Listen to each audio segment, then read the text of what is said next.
Hey everybody, it's time for baseball season. So, in today's video, I'm going to talk about the Phillies roster and what the signing, discuss their signings that they've done, or just pretty much their how they've done in the off season. So, to start off for like the signings, they signed 12 players to minor league contracts. 11 of them, 11, or actually 10 of them are international signings, but two of them are actually no, I'm sorry, three of them are internet or like actual minor league. So the minor league ones that I'm going to talk about is Brandon Kensler signing, because I made a video about that. Matt Joy signing with the Phillies, and now catcher Jeff Mathis is now signed with the Phillies. But the other signings are international, so I have no idea who these international players are. We're going to have to wait and see. But so where do I like last? Obviously, if you're a Phillies fan, last season was horrendous. Despite the fact it was a 60-game season, like bullpen was horrendous. But the good news is Brandon Workman is gone. I'm afraid that Blake Parker is not coming back because he signed a minor league deal with Cleveland, and Hembree's now with the Indians as well.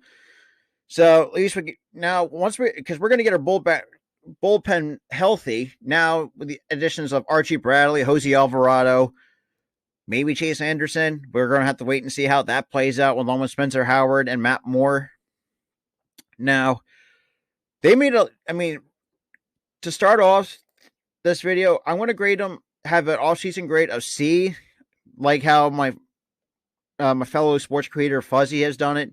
So I think that's kind of fair based on the fact, because I know that they had a hard time, getting actual good pieces.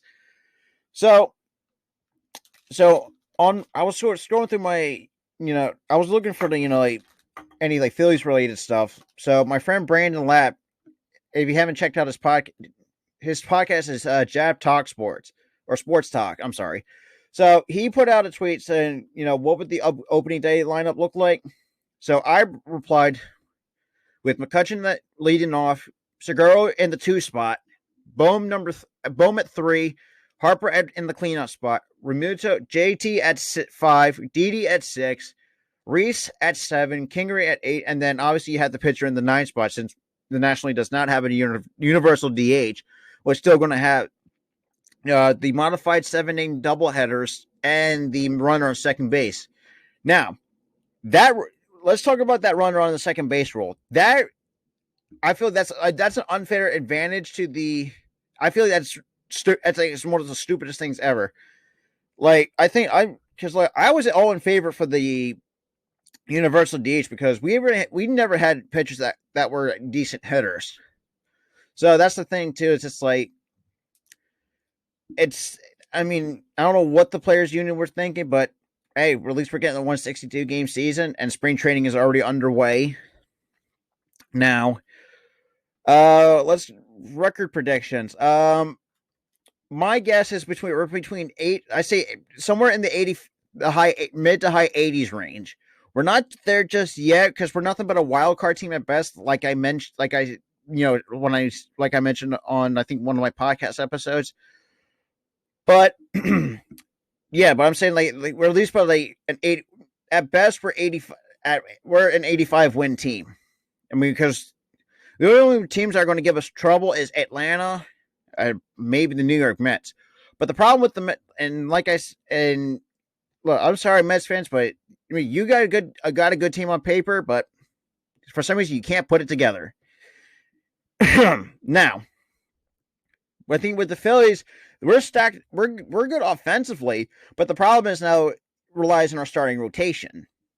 Because I think once we get our bullpens, figured out.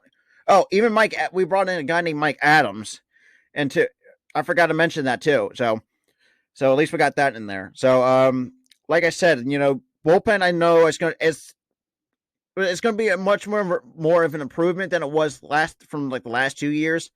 So, actually, yeah, it was. Because the last time our bullpen was that bad, you have to go back to the 1930s Phillies. They were bad as then when we were bad now.